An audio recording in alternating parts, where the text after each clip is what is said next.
নমস্কাৰ বন্ধু বান্ধৱীসকল, আপোনালোকক স্বাগতম জনাইছোঁ মই অন্য এটা মিনি ব্লগৰ মাজলৈ। আজি বতৰটো একদম পূৰা ৰ'দ দিছে, মানে গৰমত থাকিবই পৰা নাই। যিহেতু আজি সূৰ্য দেৱতাই ৰ'দ দিছে আৰু সেইবাবে গৰমো পূৰা পৰিছে আমাৰ ইয়াত। আৰু আপোনালোকৰ ফালে গৰম কেনেকুৱা হৈছে ক'বচোন। আজি ৰাতিপুৱাই শুই উঠি ৰুটি আৰু ভাজি খোৱাত লাগি গ'লোঁ মই, আৰু লগত অকণমান পিঁয়াজ লৈ টিভিটো লগাই ল'লোঁ। টিভি চাই খোৱাৰ আমেজেই বেলেগ আৰু দেই। যিহেতু আজি গৰমটো বেছি পৰিছে সেইবাবে ঘৰৰ পৰা ক'তো ওলাই নাযাওঁ বুলি ভাবিলোঁ। আৰু মোৰ খাব মন গ'ল ৰুটি আৰু ভাজি খাই মেগী।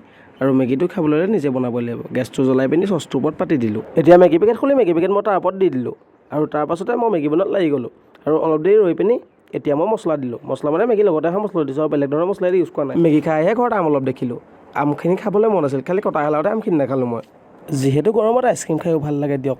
আৰু 10 টকীয়া আইচক্ৰীম এটা লৈ মই খোৱাত এতিয়া গৰমৰ কাৰণে আজি ক'তো ওলাই নাযাওঁ বুলি আপোনালোকক মই কৈছিলোঁ। কিন্তু মই ঘৰত সোমাই থাকিব নোৱাৰিলোঁ, চিধা আহি পাই গ'লোঁ কাকজান। এইখনেই হ'ল আমাৰ কাকজান। আৰু আজিৰ ভিডিঅ'টো ইমান নাছিল। আৰু আজি যিহেতু বেছিকৈ ক'লোঁ, আকৌ এটা ভিডিঅ'ত লগ পোৱাৰ প্ৰতিশ্ৰুতি আজিলৈ আপোনাক ইয়াতে আহিছোঁ। Bye bye.